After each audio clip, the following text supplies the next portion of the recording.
Halo semua, balik lagi bareng saya.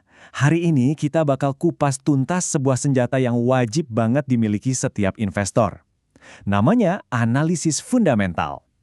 Anggap aja ini kayak kacamata khusus buat ngeliat mana saham yang beneran sehat dan mana yang cuma kelihatan bagus dari luar doang. Coba ngaku deh, siapa yang pernah beli saham cuma karena ikut-ikutan teman atau karena lihat harganya lagi anjlok? Terus tiap hari jadi deg-degan liatin portofolio isinya merah semua. Nggak enak banget kan rasanya? Nah, tenang. Ada kok cara yang lebih pinter buat ngatasin itu. Coba deh, bayangin kamu itu kayak seorang dokter. Dan perusahaan yang sahamnya mau kamu beli itu pasien kamu. Sebelum kamu kasih resep atau dalam hal ini uang investasi kamu, pasti mau periksa dulu kan kondisi kesehatannya? Nah, analisis fundamental itu ya proses medical check-up ini. Oke, sekarang ayo kita buka tas dokter kita dan lihat apa aja isinya. Sebenarnya apa sih analisis fundamental itu? Santai, ini nggak serumit yang kedengerannya kok. Intinya tuh simple banget. Dalam jangka panjang, harga saham itu bakal ngikutin kinerja asli perusahaannya. Kalau bisnisnya sehat, untung terus, ya harga sahamnya bakal ikut naik. Sebaliknya, kalau bisnisnya boncos, ya harga sahamnya juga bakal anjlok. Jadi tugas kita sebagai dokter investor, ya cuma cari perusahaan yang sehat walafiat. Nah, langkah pertama dalam setiap medical check-up itu pasti lihat hasil lab kan? Di dunia investasi, hasil lab ini ya laporan keuangan perusahaan. Yuk kita intip 3 laporan paling penting yang bakal ngasih tahu kita jeroan perusahaan itu kayak gimana. Ada 3 laporan utama yang wajib kita kenal. Laporan laba rugi, neraca, dan laporan arus kas.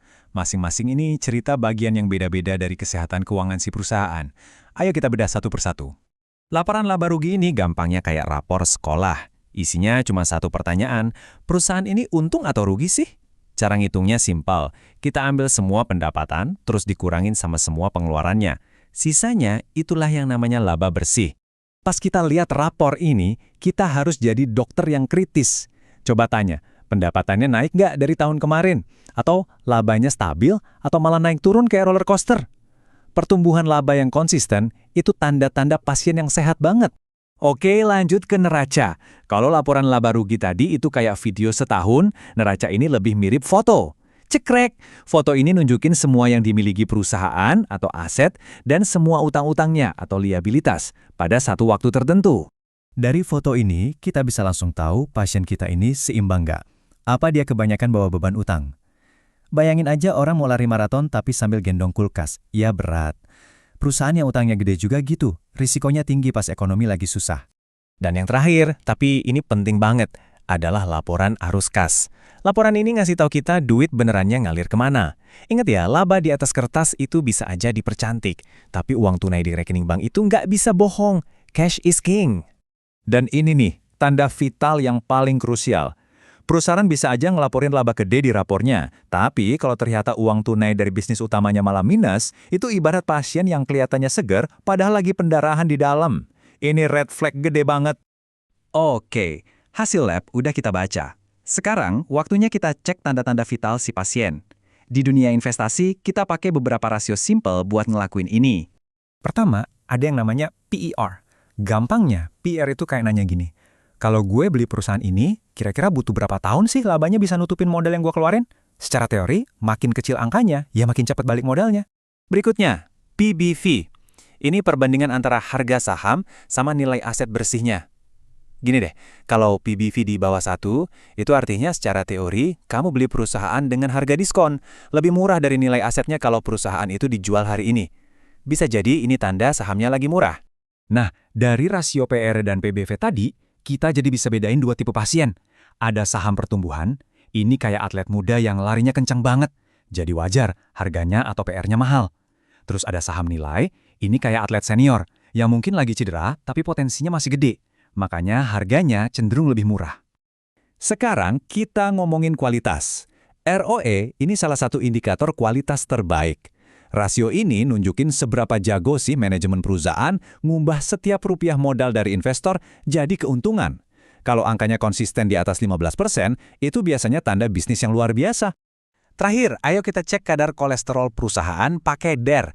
Rasio ini ngukur seberapa banyak utang yang dipakai perusahaan buat jalanin bisnisnya. Ini indikator resiko yang penting banget buat kita perhatiin. Kelihatan jelas ya di sini. Makin rendah DR-nya, ya makin aman. Sebaliknya, DR yang ketinggian itu nunjukin risiko yang gede. Ingat, pas badai ekonomi datang, kapal yang kelebihan muatan utang itu yang bakal tenggelam duluan. Oke dokter, semua peralatan udah siap, hasil tes udah di tangan. Sekarang, waktunya praktek. Kita coba diagnosis dua perusahaan fiktif ini buat lihat mana yang lebih sehat.